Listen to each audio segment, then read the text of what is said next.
If you're thinking about buying a 2006 Chevrolet Tahoe or GMC Yukon, this video is for you. I've owned multiple of these trucks. I've had two of these Tahoes, a Yukon, and a '02 Chevrolet Silverado. And while I think that they're some of the best vehicles that GM ever made, they're definitely not perfect. So today I'm going to cover 5 things that I absolutely love about these trucks and 5 that I don't like about them, and just give you some basic ideas of things that you should know before you buy one. So welcome back to Project 111. Let's get into it. I really like these trucks, so I'm going to start off with 5 things that I don't like about them. That way we can end on a positive note with the 5 things that I really actually like about them. I'll say this again, and don't get me wrong, I think that these trucks are some of the best ones that GM ever made, but they are not perfect.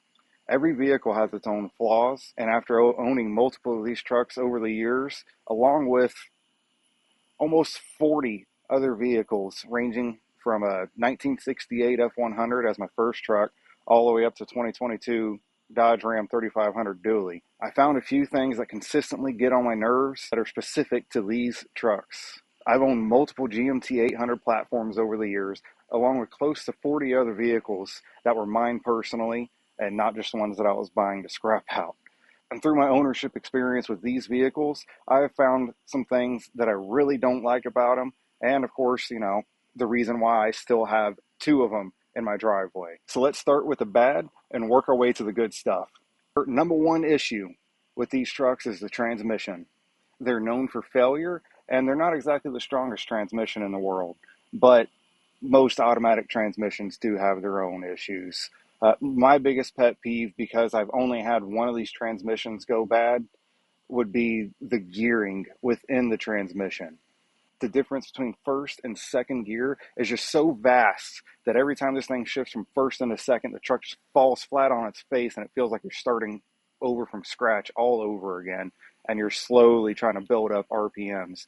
I think part of the reason why I get so annoyed with that 4-speed transmission is the fact that I've had multiple modern vehicles with 6, 8, and even 10-speed transmissions in them. And those extra gears really help the motor stay within its perfect power band, where it just feels like it's constant acceleration all the way through. The second thing I really don't like about these trucks is the rear passenger space. Now, growing up riding in these things, my grandparents bought theirs in 2002. My parents have had several of these trucks. You kind of realize that the rear passenger space is very lacking, and it really seems like it was an afterthought to the engineers that were designing this thing. I mean, just the distance between the front of the back seat and the B pillar, that little gap that you have to get your foot in there, is literally like this. So you got to get in there all sideways, and it really is a big pain. Plus, once you're in there, there's really just not a lot of leg room, and the back seat doesn't even recline at all. Like, Toyota's been doing that for, 20, 30 years now? Chevy should have caught up with that already. But I digress. It really is fine for short trips, but once you're in there for a longer period of time, it starts feeling a lot like you're riding coach on Southwest Airlines. You're just crammed in there, the seat's straight up. You got some dude sitting next to you, breathing down your neck, wanting to know if you're gonna eat your peanuts. It gets a little bit crowded back there. The third thing that I really don't like about these trucks is the electrical gremlins that they start picking up. They are older vehicles, so you got to give them a little bit of leeway there on that, because things get old. It's just what happens. You just need to maintain it. Both of my trucks, the rear window regulators don't work anymore. My grandparents' truck is the same way. It's like a $50 fix to get the parts from Amazon. So I think that would be looking on the positive side of things. These are really easy to change out. The older Ford trucks were a nightmare to change the window regulators on. Other electrical gremlins these things experience have to do with the AC system and the blend door actuators. They like to go bad. They have little plastic gears inside of there, and the blend doors themselves are plastic. And for them to seal off, there's like a foam gasket going around it that likes to disintegrate over time, so then it's not sealing properly. I mean, heck, I had to change one of the blend door actuators on this thing right after I first got it, and man, I had to take 6 months worth of mechanic yoga just to get myself to lay upside down on the seat and have my head up under the dash to be able to see what was going on so I could change that thing out. And you're fighting it. It's hot outside. You just want your AC to work. And now you're in the heat trying to fix it upside down. It's not fun. Don't recommend it. I really don't. But now it works. It's been going strong for over a year. So there's that. The other part with the ACs is once you get to the 2003 year models, more specifically with the LT models, they went to a electronically controlled AC panel, selector switch, screen, or whatever you might want to call it. And those are really known to go bad. My previous Tahoe that I had, it was an '03 LT model. It was white, but that switch panel was going bad. If you got it on cold in the middle of summer, you never touched that thing again until it was wintertime. Then you could fight it to put it back onto heater mode. But I mean, I had that truck for 4 years, I think, and that was kind of the biggest issue. Aside from the thing I hate, number 4, the Chevy tick. If you've been around these trucks, you definitely know about the Chevy tick. It's whenever you start it up, you get that little tick, tick, tick, tick, tick, tick. Then it goes for about 20, sometimes 30 seconds, and eventually it levels itself out and it calms down. It can be a dry lifter that is trying to get oil pressure back into it. It could be just a minor exhaust leak, or it could be, let's turn the radio up and pretend we didn't hear that. So, unfortunately, that might also be one of the things that I would say about these, which would lead us into the number 5, which is the aging electronics, which kind of ties into number 3 as well.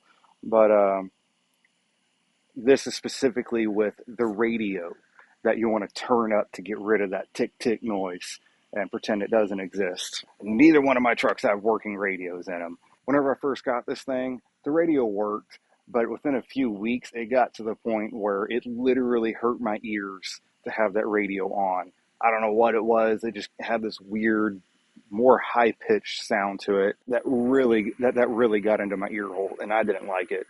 So we don't listen to this one. And you can kind of tell it has like the rattly noise. Like Brother Craig liked to bump his gospel music. Craig is the guy we got it from, by the way. Yeah, you could tell he liked bumping his gospel music because the speakers did have that little bit of a rattle to it. My Yukon, the previous owner, put some cheapo Walmart speakers in it, and it worked, but then they started slowly going out one by one, and I'd say about a month ago, they all stopped. Like, you can barely hear it. I'll get into it. My phone will automatically hook up to the Bluetooth radio in there, and it's so quiet that I literally think it's just a song playing in the back of my head, and I'll go the whole trip just thinking, why is this song still stuck in my head? I would say this really isn't GM's fault by now. These things are 20-something years old. These things age. People like to bump their music, and it ruins them. It's just how it is, but, I had to find a 5th thing to put on here. So now the really difficult part was narrowing down to 5 things that I really love about these. So let's get into those 5 things. The number 1 thing that I love about these is reliability. Yeah, they might have a motor tick to them, but, I mean, I've put over 250,000 miles on my old white Tahoe. Both of these are sitting at 180,000. I've owned them for several years apiece. They just keep going. One of the guys I used to work with, he had a Silverado. I think his was an '04 Silverado. I think he was somewhere around 450,000 miles on it. And the only non-maintenance item he had to do to it was a water pump. And that was because he put the wrong type of coolant in it, and it ruined his water pump. So he swapped that out, and it kept right on going. So, I mean, really, aside from the things that you would expect from a 20-plus-year-old truck, like gaskets going bad or, needing a wheel bearing or ball joint, just normal wear items, these things have gone really good. Yeah, the Yukon blew out a transmission, but the thing sat for 4 years during one point in its life. And that's kind of what happens whenever vehicles sit. Things start going bad. The gaskets dry out, clutches dry out. Whenever you start using it, all those things just kind of start wearing themselves out really fast. So I think that was kind of a bound to happen type of issue. But now I spent a good bit of money getting it professionally rebuilt and beefed up a little bit. So I don't think I'm going to have another issue out of it for another 20 years. The second thing I love about these trucks is that they're easy to work on. Um, if you've got just a decent set of tools, you really, most of the time, you don't need anything fancy. What the fanciest thing you're probably going to need is a hub nut socket for 90% of the work that you're going to do to this. And that's just to get the wheel bearings off or to swap a CV axle if you're four wheel drive. And even then, I mean, I've swapped out hubs on these things, or a CV, because it's pretty much the same amount of work, within less than an hour in a yard or on the side of a road. And I was back on my way with just hand tools. One of the worst things that I've had with this was the knock sensors went out on this, and that's underneath the intake manifold, or the rear main seal on this started leaking really bad. Um, I mean, but a little bit of YouTube University, I got it done in a weekend, taking my time with it, just enjoying it. Being outside working on my truck, that's something that I get enjoyment from. So I like to take my time and do it right and put forth the extra effort that most mechanics wouldn't do. That way I know that it's up to my standard and it'll keep going for a long time. Or on the other hand, if I mess it up, I'm the only one to blame. I don't got to be mad at some other guy. I just get back out there and do it again. The third thing I really like about these things is the ride quality and just the overall comfort of it. Whenever you're not sitting in the back seat of this thing, when I'm driving, I am so comfortable. These are probably my favorite seats out of every vehicle I've ever driven. They are so comfortable to me. Um, the leg space up front is just right. They're super comfortable on road trips. I've taken these things on 700 mile trips, going there and back, and no issues. It's 1,200 miles round trip without a single issue on a 20-plus-year-old truck. I mean, what more can you want? And they're just, I guess maybe that could turn into a bad thing about it, is that they get a little dangerous because they're so comfortable. Maybe you're going to fall asleep driving it. I've never done that.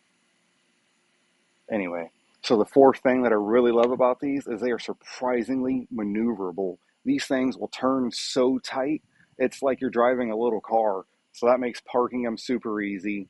And backing up trailers, having that extra turning radius to help you get back up under your trailer when you're trying to back it up, it's phenomenal. I really enjoy that.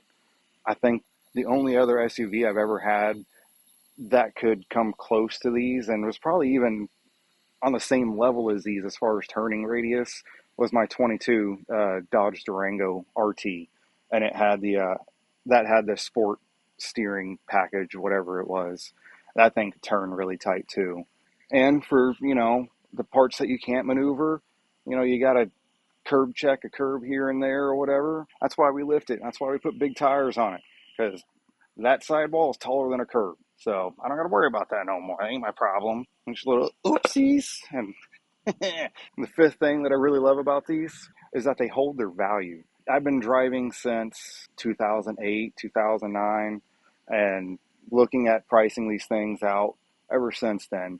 And it's been hard to find a nice one for less than like $6,000. My previous white Tahoe, I got that one for like $4,000 with just under 200,000 miles on it. But the paint was like white Chevy paint. It was halfway gone. And so, but the interior was nice. The truck itself was in generally good condition aside from that. But that's the only way that I found one for cheaper. But nowadays, I mean, I was looking on one website and I saw a truck. It looked just like this, but factory height. And I think it had like 120,000 miles on it. They wanted $15,000 for that thing. So I think that really confirms for me that not only are these things holding their value, but I think at this point they are definitely appreciating in value. So while I'm not, I didn't go through all this level of work to make money off of it or sell it in the future, uh, it's definitely comforting to know that it was probably at least a halfway okay decision. Plus, it's mine. I don't have a car payment. I mean, that Durango was costing me like $1,000 a month. So 1 year of owning that equals everything I've done to this, and it's titled in my name already. So to close this thing out, I'm going to say that these things, they're not perfect. No vehicle is, and with my biggest gripe about it, I mean, we're getting more technology, we're finding more ways to do swaps and whatnot. I could put an 8-speed transmission in this probably within the next couple of years for not much more than what it would be to rebuild this transmission. So if you're thinking about buying one of these trucks, I'd say definitely do it. Of course, do your due diligence and make sure that it's a good running truck. Maybe if you're not mechanically inclined, take it to a local mechanic that you think you can trust and have them check it out for you, and make sure it's at least got a clean bill of health whenever you're getting it. But I mean, aside from that, these things are hard to kill. Um, there's a reason why people put this motor in literally everything. There's a trend called LS Swap the World. They're putting these motors in Porsches for Pete's sake. So if that doesn't tell you something, I don't know what does. I love these trucks, and so should you. Thanks for watching. Remember to like, comment, and subscribe if you would like to see more content like this. I'm already working on the next video. So thank y'all, and y'all have a good day.